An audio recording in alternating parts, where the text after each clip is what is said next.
Bonjour à toutes et à tous, bienvenue sur Juris SN, la chaîne 100% études. Pour cette vidéo d'aujourd'hui, on va aborder la question de l'introduction générale à l'étude du droit, une question en apparence facile mais qui requiert beaucoup de prudence. Ainsi, pour cerner les assertions d'un tel sujet, on verra d'abord la notion de droit. La notion de droit est appréhendée soit du point de vue objectif, ce qui nous donne le droit objectif, soit du point de vue subjectif, ce qui nous donne le droit subjectif.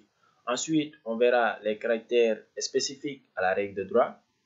Et ces caractères sont les caractères qui sont propres à la règle de droit. Et comme caractère propre à la règle de droit, on a le caractère obligatoire et le caractère coercitif.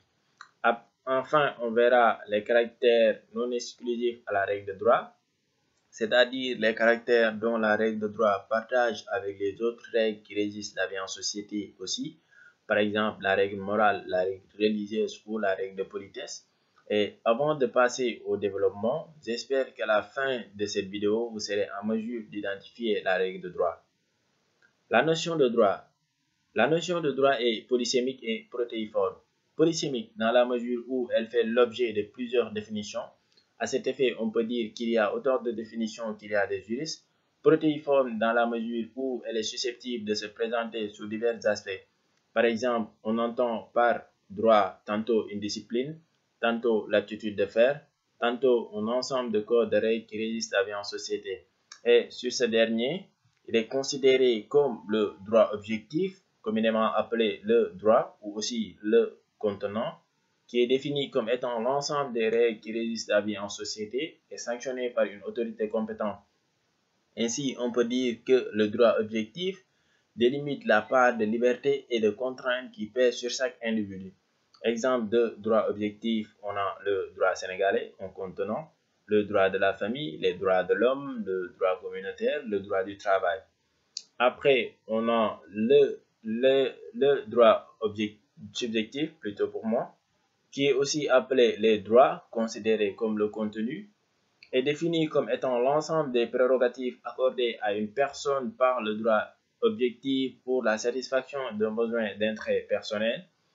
Ainsi, on peut dire que le droit subjectif donne à son titulaire la possibilité de poursuivre des buts d'intérêt personnel.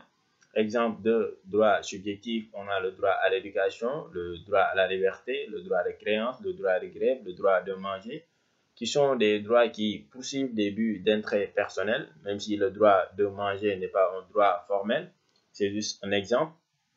Ainsi, on peut dire que le droit objectif est ce qui crée la norme et le droit subjectif, ce qui est créé par la norme. Ensuite, on a les caractères spécifiques à la règle de droit.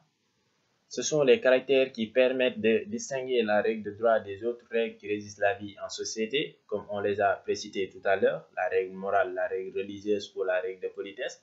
Et ces caractères qui sont propres à la règle de droit sont le caractère coercitif et le caractère obligatoire. Le caractère coercitif signifie que la règle de droit est assortie d'une sanction qui est garantie par l'État à travers l'utilisation de la puissance publique.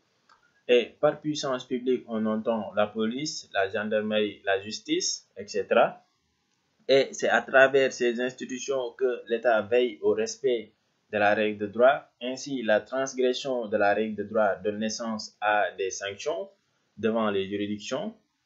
Après, on a le caractère obligatoire de la règle de droit, car elle est faite de commandements et d'ordres pour éviter qu'elle ne soit assimilée à un simple conseil.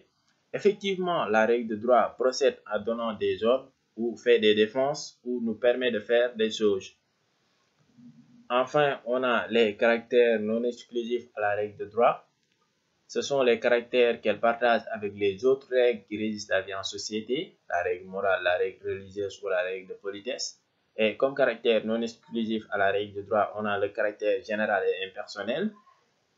La règle de droit a vocation à s'appliquer à toutes les personnes. Elle ne vise pas une personne en particulier, mais une situation. Cela signifie que la règle de droit ne procède pas par individualisation, mais prend la société dans son ensemble ou bien une catégorie de personnes. C'est ce qui justifie l'utilisation de certaines formules comme toute personne ou bien quiconque Après, on a le caractère permanent de la règle de droit. Il signifie que la règle de droit s'applique de manière constante pendant toute son existence. Seule l'abrogation peut dispenser d'appliquer la règle de droit. Effectivement, dès lors que la règle de droit est publiée, elle fait l'objet d'une application constante jusqu'à son abrogation. C'est le seul moyen qui peut permettre de dispenser au juge d'appliquer la règle de droit. Et c'était tout pour aujourd'hui. Merci de votre aimable attention et n'oubliez pas de vous abonner si ce n'est pas encore fait. Et à la prochaine, on verra une autre vidéo sur la